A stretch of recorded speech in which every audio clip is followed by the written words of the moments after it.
ಏನಿದೆ ಇವತ್ತು ನಮ್ಮ ಉದ್ದೇಶ ಇರತಕ್ಕಂಥದ್ದು ಕಾಂಗ್ರೆಸ್ನ 28 ಸ್ಥಾನಗಳೇನಿದ್ದಾವೆ ಗೆಲ್ತೀವಿ ಅಂತಕ್ಕಂಥ ಒಂದು ಚುನಾವಣೆ ನಂತರ ಸರ್ಕಾರ ಬಂದ ನಂತರ ಅವರೇನೋ ಒಂದು ಪ್ರತಿನಿತ್ಯದ ಅವರ ಹೇಳಿಕೆಗಳು JDSನ ಮುಗಿಸ್ತೀವಿ ಅಂತಕ್ಕಂಥದ್ದೇನಿದೆ ಇದರ ಹಿನ್ನೆಲೆಯಲ್ಲಿ ಇವತ್ತು ನಾವು ಆ ಗುರಿ ಮುಟ್ಟಬೇಕಾದ್ರೆ ನಮ್ಮ ಒಂದು ಸಹಕಾರ ಏನಿದೆ ಅದೇ ರೀತಿಯ ಸಹಕಾರ ಇವತ್ತು BJPಯಿಂದಲೂ ನಾವು ನಿರೀಕ್ಷೆ ಇಟ್ಕೊಂಡಿದ್ದೇವೆ. ಅದನ್ನು ಸರಿಪಡಿಸ್ತಕ್ಕಂಥ ನಿಟ್ಟಿನಲ್ಲಿ ಕೆಲವು ಸೂಚನೆಗಳನ್ನು ಕೊಡಬೇಕು ಅನ್ನೋದನ್ನು ನನ್ನ ಗಮನಕ್ಕೆ ತಂದಿದ್ದಾರೆ ನಮ್ಮ ಪಕ್ಷದ ಮುಖಂಡರು. ಪ್ರಮುಖವಾಗಿ ಇವತ್ತು ಎರಡೂ ಪಕ್ಷಗಳ ನಾಯಕಗಳ ಸಭೆಗಳಿರ್ಬೋದು.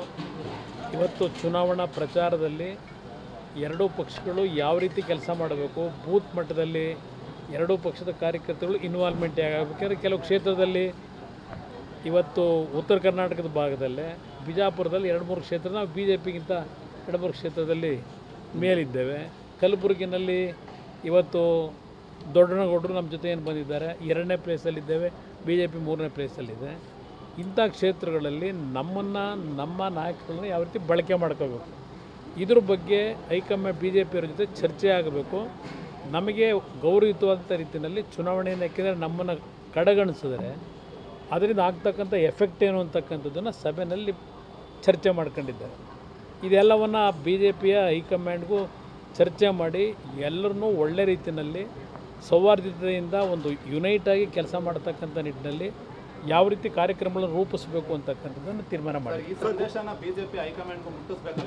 ಈಗ ನಿಮಗೆ ನಾನು ಅದನ್ನು ಮುಟ್ಟಿಸ್ಬೇಕು ಅಂತಲೇ ಎಲ್ಲರೂ ಅವತ್ತು ಹೇಳಿರಿ. ಇವತ್ತು ಪ್ರಮುಖವಾಗಿ ಚರ್ಚೆ ಮಾಡಿರ್ತಕ್ಕಂಥದ್ದು ಏಕೆಂದರೆ ನಮ್ಮ ಕೆಲವರು ಪ್ರಮುಖರು ಒಂದು ಮಾತು ಹೇಳಿದ್ರು, ಇವತ್ತು JDS BJಪಿಯ ಹೊಂದಾಣಿಕೆ JDSಗೆ ಏನಂತ ದೊಡ್ಡ ಮಟ್ಟದ ಅನುಕೂಲ ಇಲ್ಲ. ಇವರೆಲ್ಲ ಹೇಳಿದ್ದು ನಮ್ಮ ಪಕ್ಷದ ಮುಖಂಡರುಗಳು.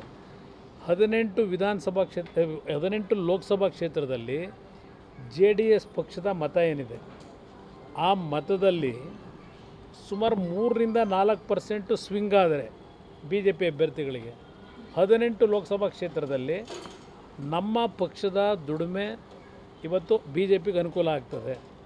ಇದನ್ನು ಹೈಕಮಾಂಡ್ ಗಮನಕ್ಕೆ ತನ್ನಿ, BJP ನಾಯಕರಿಗೂ ತನ್ನಿ, ಸರಿಯಾದ ರೀತಿ ಬಳಕೆ ಮಾಡ್ಕೊಳ್ಳಿ.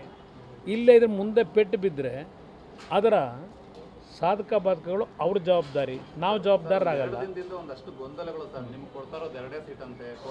ಇರಲಿ, ನಾನು ಅದರ ಬಗ್ಗೆ ಈಗ ಅಧಿಕೃತವಾಗಿ ಘೋಷಣೆ ಆಗೋವರೆಗೂ ಮಾತನಾಡಲ್ಲ.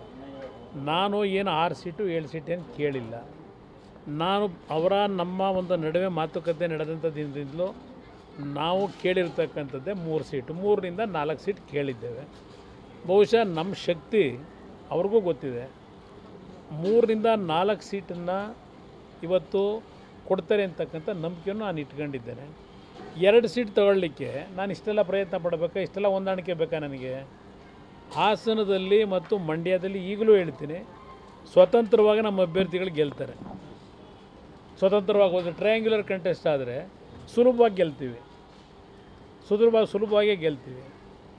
ಆದರೆ ನಾನು ಹೇಳ್ತಾ ಇದ್ದೀನಲ್ಲ, ನಮ್ಮ ಪ್ರಮುಖರೇನು ಚರ್ಚೆ ಮಾಡಿದ್ದಾರೆ, 18 ಲೋಕಸಭಾ ಕ್ಷೇತ್ರ BJP ನಾಯಕರುಗಳಿಗೆ ಇವತ್ತು ನೀವು ಸಂದೇಶ ಕೊಡಬೇಕು ಅಂತಕ್ಕಂಥದ್ದನ್ನೇ ಹೇಳಿದ್ದಾರೆ. ಇವತ್ತು ಹಲವಾರು ಕ್ಷೇತ್ರಗಳಲ್ಲಿ ನಮ್ಮ ಪಕ್ಷದ ಸ್ಟ್ರೆಂತ್ ಏನಿದೆ ಅದು ಧಾರೆ ಎರೆದ್ರೇ ಇವತ್ತು BJಪಿಗೆ ಪ್ಲಸ್ ಪಾಯಿಂಟ್ ಇರೋದಿಲ್ಲ. ಕರ್ನಾಟಕದ ರಾಜಕಾರಣವೇ ಬೇರೆ, ದೇಶದಲ್ಲಿ ನಡೆಯೋ ರಾಜಕಾರಣವೇ ಬೇರೆ, ಕರ್ನಾಟಕದಲ್ಲಿ ಇರ್ತಕ್ಕಂಥ ರಾಜಕೀಯ ಚಿತ್ರಣನೇ ಬೇರೆ. ಅದನ್ನು ಅವ್ರ ಗಮನಕ್ಕೆ ತನ್ನಿ ಅಂತ ಹೇಳಿದ್ದಾರೆ.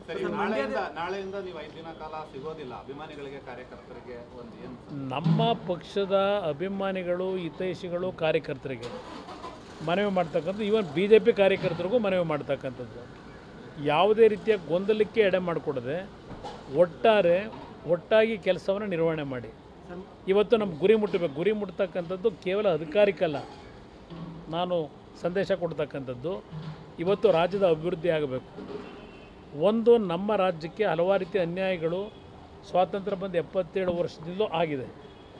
ಅದು ಆ ಪಕ್ಷ ಈ ಪಕ್ಷ ಅನ್ನೋದಕ್ಕಿಂತ ಹೆಚ್ಚಾಗಿ ಇಲ್ಲಿಯವರೆಗೆ ನಾವು ರಾಜಕಾರಣವನ್ನೇ ಚರ್ಚೆ ಮಾಡೋದಾದರೆ, ರಾಜ್ಯದ ಹಲವಾರು ಸಮಸ್ಯೆಗಳ ಬಗ್ಗೆ ಚರ್ಚೆ ಮಾಡೋದಾದರೆ, ಬೇರೆ ರಾಜ್ಯಗಳಿಗೆ ಹೋಲಿಕೆ ಮಾಡಿದಾಗ ನಮ್ಮ ರಾಜ್ಯಕ್ಕೆ ಅನ್ಯಾಯ ಆಗಿರ್ತಕ್ಕಂಥದ್ದು ಸತ್ಯ, ಮಲತಾಯಿ ಧೋರಣೆ ಆಗಿದೆ.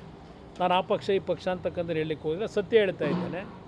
ಇವತ್ತು ಈ ಒಂದು ಚುನಾವಣೆಯ ನಮ್ಮ ಒಂದು ಮೈತ್ರಿ ಮಾಡಿರ್ತಕ್ಕಂಥದ್ದು ಅದೆಲ್ಲದಕ್ಕೂ ಬಿ ಜೆ ಪಿಯಲ್ಲಿ ಕೇಂದ್ರ ಸರ್ಕಾರ ಇವತ್ತೇನು NDA ಸರ್ಕಾರ ಬರುತ್ತೆ ಅಂತಕ್ಕಂಥದ್ದು ನರೇಂದ್ರ ಮೋದಿಯವರು ಪುನಃ 3ನೇ ಬಾರಿ ಪ್ರಧಾನಮಂತ್ರಿಗಳಾಗ್ತಾರೆ ಅಂತಕ್ಕಂಥ ಭಾವನೆ ದೇಶದಲ್ಲಿ ಏನಿದೆ.